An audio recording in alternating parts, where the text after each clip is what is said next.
जय हिंद, वंदे मातरम, भारत माता की जय। राष्ट्रवाद की बात प्रहार के साथ आप सभी का हार्दिक स्वागत है। दोस्तों, आज का जो विषय है, जो विमर्श है, वो आज सुप्रीम कोर्ट के फैसले का है कि जब जब अवैध संपत्तियों पर योगी आदित्यनाथ का बुलडोजर चला, तो जितने भी देश विरोधी ताकतें हैं, जितने भी सनातन विरोधी पार्टियां हैं, वो हाय तौबा मचाते हाई कोर्ट और सुप्रीम कोर्ट का रुख किया। मैं सभी सनातनियों को कहना चाहता हूं कि क्यों देश में चाहिए सनातनी सरकार। लोगों को लगता है कि मोदी जी ने सबका साथ सबका विकास का नारा दिया और जितना हिंदुओं को दिया उससे ज़्यादा मुसलमानों को दिया। मगर एक बात तय है कि जब तुष्टीकरण करने वाली सरकारें हुआ करती थी देश में, कांग्रेस क्या करती थी? हर राज्य में मुख्यमंत्री ब्राह्मण बनाती थी, मगर फैसले सारे ब्राह्मण विरोधी करवाती थी, हिंदू विरोधी कराती थी, दलित विरोधी कराती थी, सनातन विरोधी कराती थी। आप ध्यान रखो, हिंदू कोड बिल बनाया नेहरू ने, पर्सनल लॉ बोर्ड बनाया नेहरू ने, मुस्लिम पर्सनल लॉ बोर्ड बनाया और वक्फ बोर्ड बनाया, और बाद में इतनी असीमित शक्तियां दे दी वक्फ बोर्ड को। उसने नारा दिया इंटरनली कि जितनी भी सरकारी जमीन है वो सब हमारी है, कब्जा करो, कोई मना करने वाला नहीं। सरकारी तंत्र को मिलाकर अवैध कब्जे देश का बंटाधार किया, और इसलिए वो कहते थे कि Bharatiya Janata party late government आएगी तो मुसलमानों को काट देगी, नहीं कर देगी। ऐसा कुछ नहीं हुआ। और मुसलमान भी जानते हैं कि बीजेपी हमारा बालबाका नहीं कर पाएगी। क्यों? अब उनकी जनसंख्या 25 करोड़ तो गिनी है, और बिना गिने तो 35 करोड़ के ऊपर है, 40 करोड़ भी हो। इसके लिए जातिगत जनगणना से जरूरत है, आर्थिक धार्मिक जनगणना हो देश में। धर्म के आधार पे जनगणना होनी चाहिए कि किस धर्म के कितने लोग देश में हैं। बौद्ध, सिख, जैन, मुस्लिम, पारसी, ईसाई, हिंदू देश में कौन कितने हैं। अब इस बेसिस पे होना चाहिए। जातिगत जनगणना तो खत्म कर देना चाहिए, और नीतियां हिंदुओं के हिसाब से बनानी चाहिए।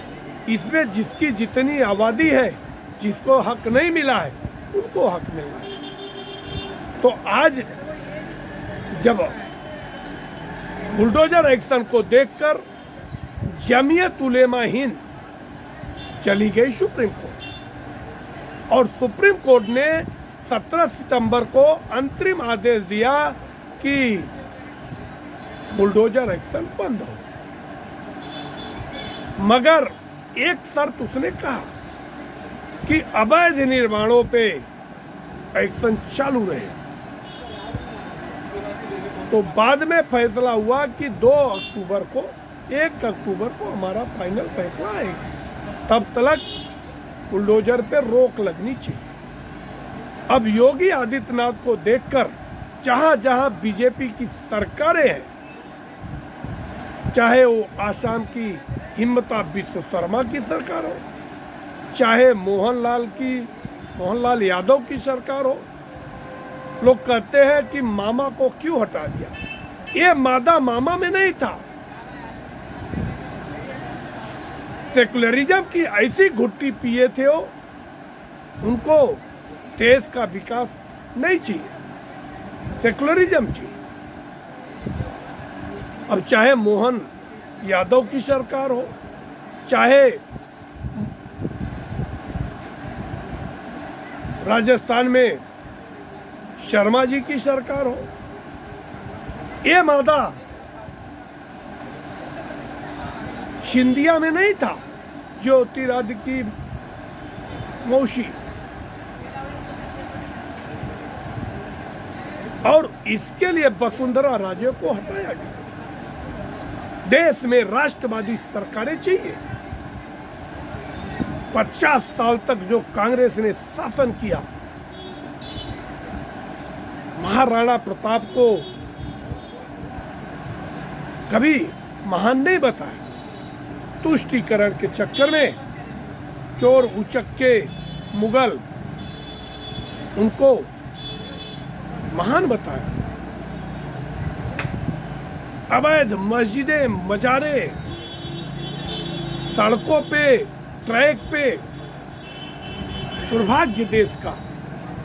और जो कोठे में बैठे हुए लोग उस सेकुलरिज्म का अफीम चाट के बैठते हैं, उनकी बहन बेटियों को सुरक्षित रखने के लिए उल जुलूल फैसले करते हैं। अब कहा कि जितने भी अवैध धार्मिक संस्थान हैं वो बुलडोज किया जाना चाहिए, चाहे वो मस्जिद हो, चाहे मजार हो, चाहे मंदिर हो, चाहे गुरुद्वारा हो। कितने मंदिरों को तोड़ा गया विकास के लिए, विकास प्राधिकरण के लिए, मगर कोई हिंदू सड़क पे नहीं उतरा।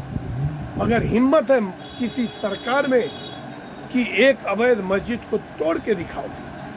मगर अब परिवर्तन दिख रहा है और सड़क पे उतरने वालों का भी ऐसा ही इलाज होना चाहिए, चाहे जिस कम्युनिटी के लोग हों। जमीयत नाल मरवाने गई थी, उसको लगा कि सेकुलरिज्म का अफीम चाटते हुए मियाँ लॉर्ड हमारे फेवर में ही देंगे। मगर आज कई तूबे जी चले थे चौबे बनने और छब्बे बन के आ गए। अब क्या करोगे? जैसे जब कहा था मोहन भागवत जी ने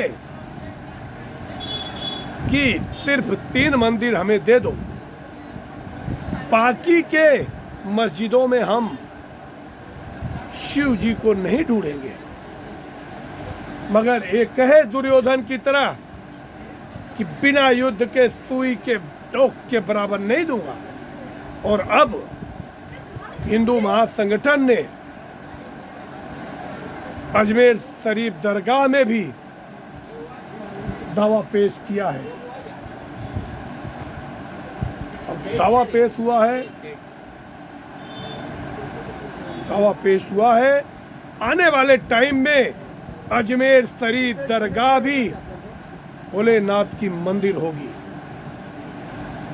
तो आज का जो फैसला है माननीय न्यायालय का सर माथे पे रखने लायक है। और सभी हिंदुओं से अपील है मेरी कि एकजुट रहे, संगठित रहे। जितने भी अवैध मस्जिद और मजारे हैं उसके खिलाफ अपील करें, डॉक्यूमेंट इकट्ठा करें और अब आमने सामने की लड़ाई है कि कौन किसका कितना अवैध तोड़वाएगा। और असली भाईचारा तो धारावी में देखने को मिला। सुप्रीम कोर्ट का फैसला तो आज आया है, मगर एक्शन कल हुआ और भाईचारा को निभाते हुए मुस्लिम भाई लोग खुद अवैध मस्जिद को, उसकी मीनारों को तोड़े। ये सराहनीय फैसला है। जबकि वहीं दूसरी तरफ महाराष्ट्र में पुणे में रात को 12 बजे अवैध मदरसे पर कार्रवाई हुई है। अब इसके बाद छाती पीटने वाले कहते हैं ये बच्चों के लिए मानवाधिकार है। अब बच्चे पढ़ने कहाँ जाएंगे? तो अवैध में पढ़ेंगे। बाकी की तो पूरा मदरसा खड़ा है, दूसरे क्लासरूम में पढ़ा सकते हो। देश में कानून किसी को भी हाथ में लेने का राइट नहीं है। अपने देश का कानून बहुत सशक्त है और सभी को कानून का पालन करना चाहिए।